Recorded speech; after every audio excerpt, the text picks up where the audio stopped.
Bueno, ahora vamos a escuchar a Felipe González. Él es miembro de Cómo Vivir por Fe.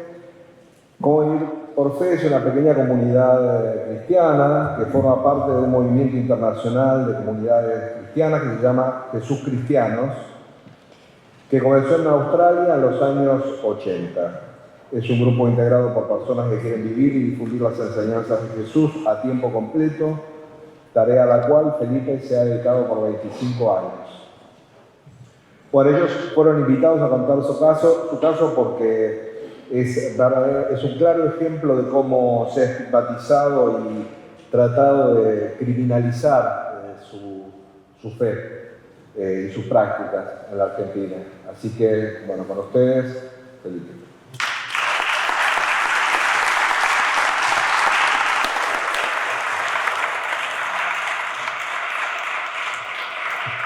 Muchas gracias, Alejandro, gracias por la invitación, por contar nuestra historia.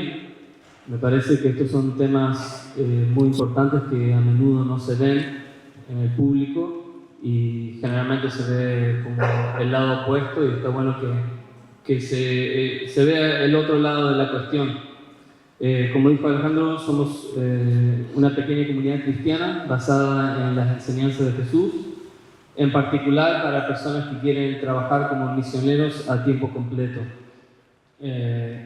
Y hoy vengo a contarles cómo se nos ha discriminado, o un ejemplo por lo menos de muchos en realidad, y cómo se nos ha estigmatizado y tratado de criminalizar acá en Argentina.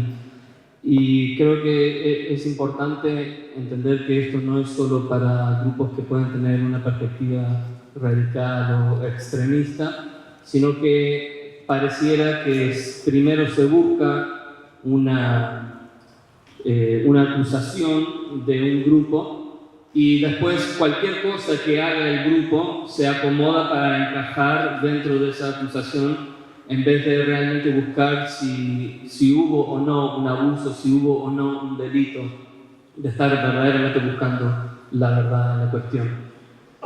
Bueno, la historia que nos trae en este momento ahora es lo que nos pasó acá en Argentina. Comienza con Gabriela, una mujer de 33 años de edad, que en el año 2020 se encontró con videos que nosotros habíamos producido en YouTube, hablando de las enseñanzas de Jesús, sintió sintonía con ese mensaje, se puso en contacto con nosotros, empezamos una relación hablando de temas espirituales. Después de un año de tener contacto con nosotros, decidió que quería formar parte de nuestra comunidad, se sentía cómoda con la forma de ver de vida de nosotros, nuestra forma de vivir, nuestra fe, pero lamentablemente su madre y su hermana no estaban de acuerdo con esa postura. Se pusieron en contacto con una persona que se autopercibe como experto en sectas, y él les aconsejó que la manera de rescatar a Gabriela era por medio de denunciarnos por trata de personas. Nosotros no sabíamos que esto estaba pasando, porque creo que parte de la estrategia era fingir que la relación iba bien, había comunicación con los parientes, y no sabíamos que estábamos siendo investigados por trata de personas, pero más o menos un año y medio, 2 años después, el 5 de mayo del 2022, la Policía Federal vino a allanar nuestros dos domicilios. En uno de los lugares que estábamos alquilando rompieron la puerta, asustaron a una niña que estaba ahí. En el otro yo escuché que estaban golpeando la puerta de los vecinos y abrí la puerta y les dije que entraran con tranquilidad. Y debo decir que la policía en nuestro caso nos trató bastante bien, porque la jueza que dio la orden les pidió que usen la fuerza mínima posible, y estoy muy agradecido por eso.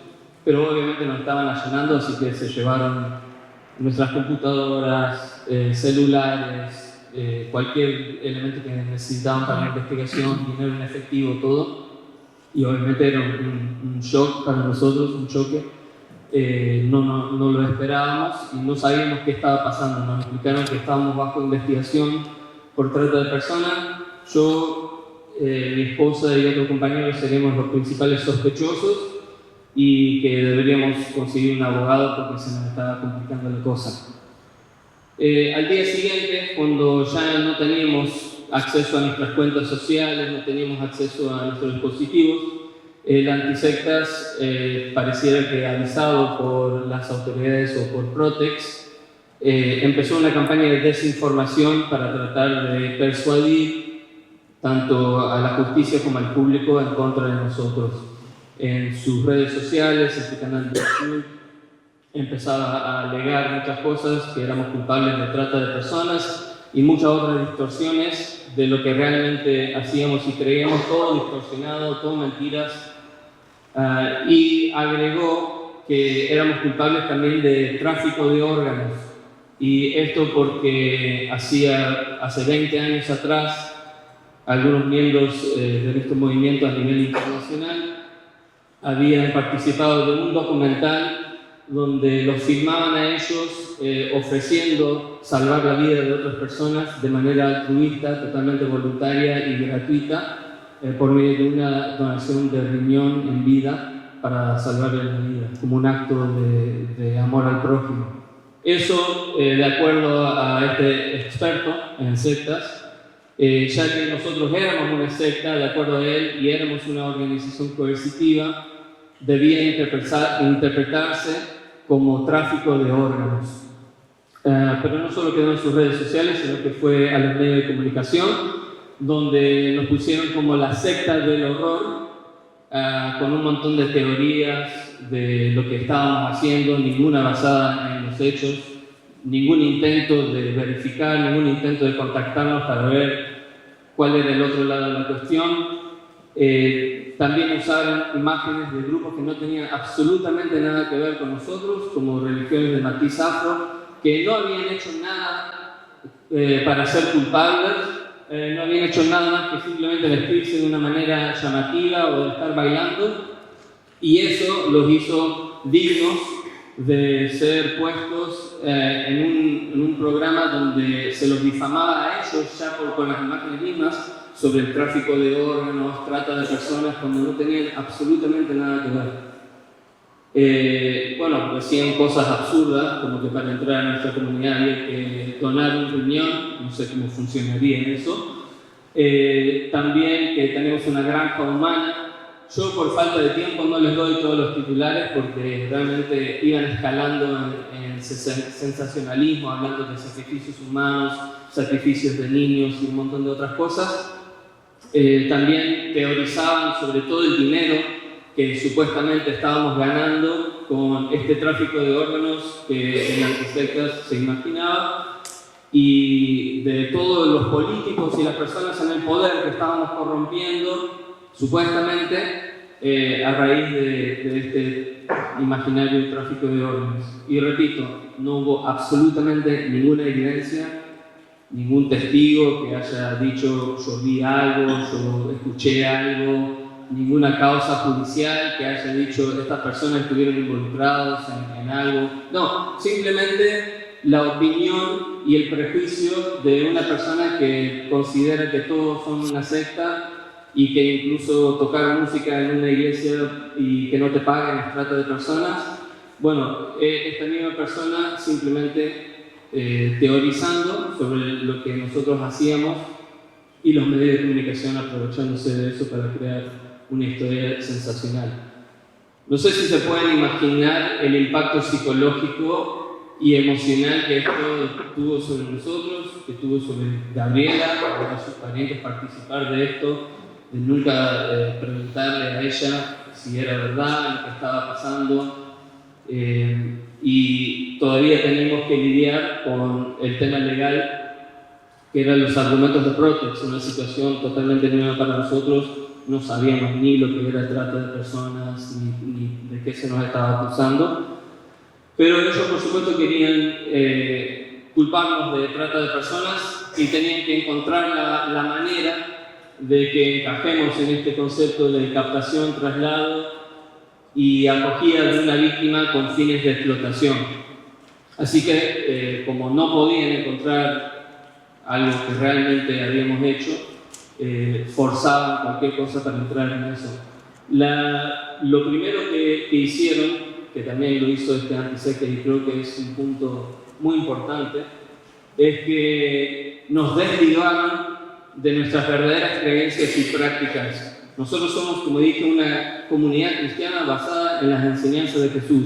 Una vez que se entiende eso, todo lo que hacemos, podés estar de acuerdo o no, pero tiene una congruencia total con nuestras creencias. Todo lo que nosotros practicamos está basado en lo que Jesús enseña en los evangelios, pero al desligarnos de nuestras creencias, al decir que no somos una comunidad cristiana, sino que somos en realidad una organización coercitiva o una secta malvada, siniestra, se puede introducir nuevas motivaciones para cada uno de nuestros actos.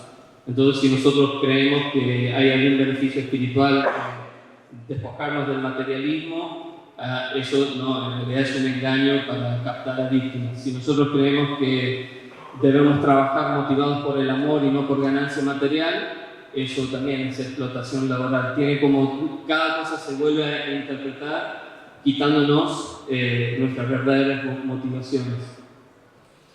Para la captación era el mero hecho de que teníamos redes sociales, que publicábamos videos y que Gabriela había estado de acuerdo con el mensaje que publicamos. Eso era la captación. El traslado fue que cuando Gabriela decidió venir a vivir con nosotros, un par de nosotros la ayudamos a cargar sus cosas en el flete. Si bien ella no viajó en el flete, y cuando primero vino a nuestra comunidad la acompañó su madre y su hermana en el remis, que deberían ser ellas las mismas denunciantes que las trasladaron a la supuesta víctima, pero nada de eso es importante, porque lo importante es que Protex tenía una misión que cumplir, y eso era asegurarse que de alguna forma encajemos en estas definiciones. Así que ayudar a alguien con un flete era suficiente. Recepción y acogida, por supuesto, el mero hecho de que ella decidió mudarse para vivir con nosotros, que era a 15 cuadras de donde antes vivía, pero no se permite que una persona quiera formar parte de una comunidad, que quiera mudarse, que quiera decidir a dónde vivir, si el grupo es etiquetado de una organización coercitiva o una secta. Bueno, eso ya es la acogida de una víctima. En cuanto a los fines de explotación, decían que salíamos a mendigar, eso porque producimos literatura que habla de las enseñanzas de Jesús y del concepto de trabajar por el amor y no por ganancia material. Y en vez de venderlos, los damos libremente al público y simplemente es a voluntad de lo que uno quiera colaborar. Así que eso se interpretó como salir a mendigar. Y después, más increíblemente, la reducción a servidumbre de Gabriela era que aparentemente la hacíamos limpiar, mantener la casa, recolectar la basura de la calle, y eso de recolectar la basura de la calle era simplemente que en nuestro barrio, en la calle donde vivimos, una vez a la semana tratamos de limpiarlo para todo el barrio, pero eso es como un acto, un servicio a la comunidad, pero eso se ha interpretado como una explotación. También el hecho de que ella en su propia casa, ahora donde vive, haya pintado algo en el patio o una maceta o algo así, eso era la explotación. No exagero cuando digo que fue el argumento que presentaron para decir que había explotación. En cuanto al abuso de vulnerabilidad, su argumento era que Gabriela es una mujer. Ese es el argumento. Gabriela es una mujer. Y como nosotros somos religiosos, ellos se están metiendo en una estructura religiosa que tradicionalmente está caracterizada por sus creencias machistas y estereotipadas de la mujer. Ni siquiera lo que nosotros creemos, como nosotros vemos a los hombres y las mujeres en nuestra comunidad, que no discriminamos, incluso las mujeres pueden ser líderes en nuestra comunidad, pero eso no importa. El hecho de que somos religiosos y que la religión en sí ha tenido estas actitudes ya significaba que había un abuso de vulnerabilidad de Gabriela por el mero hecho de ser mujer. Bueno, al final, después de 2 años de investigación, después de tomar declaraciones de miembros de nuestro grupo, de los niños, investigar cómo todo lo que estaba pasando, no encontraron absolutamente ninguna prueba a favor de las acusaciones que se habían hecho. Sí encontraron un montón de pruebas a favor de nuestra inocencia y decidieron archivar el caso. Por supuesto que los medios de comunicación no nos dieron derecho a réplica, porque somos una secta, no merecemos poder hablar, no merecemos presentar ni siquiera evidencia jurídica de nuestra inocencia. Y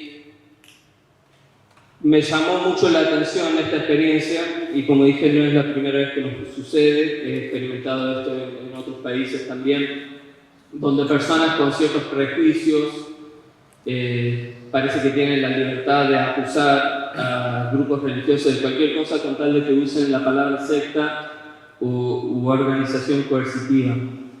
Ahora se está diciendo que deberían usar la frase de organización coercitiva en vez de secta, porque secta es peyorativo, pero no sé cuál es peor en realidad, porque organización coercitiva ya supone que estás cometiendo un delito, que ya estás coercionando. O sea que es lo mismo o peor. Y lo que realmente se necesita es, en vez de etiquetar a grupos, es ver la evidencia y basarnos en la verdad, no en un prejuicio. Obviamente los medios de comunicación, especialmente medios de comunicación sensacionalistas, tienen un interés en historias exageradas, así que a ellos no les interesa la verdad ni tampoco el daño que hacen a grupos vulnerables, pero lo que más me llama la atención es la participación de las autoridades como Protex y Domic, que creo que es lo que más nos debería inquietar, porque ahora es como que se legitimiza todo ese prejuicio y esa discriminación. En este caso, este antisectas en particular ha dicho públicamente que ya por varios años ha estado trabajando con Protex, capacitándolos en la forma de pensar de él, de los antisectas, y también ha dicho públicamente que hay por lo menos una psicóloga que trabaja para Dovic, que es amiga de él y que también colabora con él en los casos que él cuando acusa a grupos. Creo que es digno de estar de las personas que tienen la posibilidad de mirar más de cerca qué es lo que está pasando ahí, para asegurarnos que estas entidades como Protex y Dovic, que deberían estar para ayudar a resolver verdaderos casos de trata, no se estén usando como una herramienta para la persecución ideológica. Así que bueno, eso es un caso en particular que les daba de cómo fuimos discriminados, estigmatizados, y obviamente hay mucho más que podría contar. A nivel internacional, nuestro grupo está siendo atacado cada vez más y hay acusaciones cada vez más graves, incluso que de tráfico de órganos, siempre sin evidencia, pero pasa que los acusadores usan lo que los medios de comunicación han publicado en el pasado. Entonces, imagínate cualquier pariente de cualquier persona que se quiera acercar a nuestra comunidad, cómo vivir por fe, y piensa, voy a averiguar qué es cómo vivir por fe. Entonces googlea cómo vivir por fe y sale secta del horror, tráfico de órganos. ¿Qué tipo de reacción va a tener esa persona? Va a generar una profecía autocumplida donde por su miedo, por su terror, va a también acusar y va a volver todo este ciclo. Entonces creo que es importante que las personas tengan conciencia del daño que puede hacer los prejuicios y la falsa información. Para finalizar, tenemos un canal que se llama Corona de Espinas, donde estamos publicando videos para profundizar lo que nos pasó, la historia de Gabriela, como otros temas, y que me gustaría, si llego a tener el tiempo, Dios mediante, de poder publicar otro material que hable de estos temas, como de las tácticas de los antisectas y de cómo se está usando la ley de trata para perseguir a grupos religiosos. Muchas gracias por escuchar.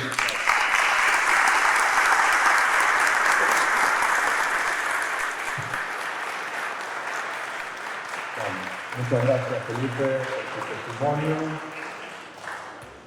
No vamos a ver un documental de Netflix con la historia de Felipe, lamentablemente. Espero equivocarme.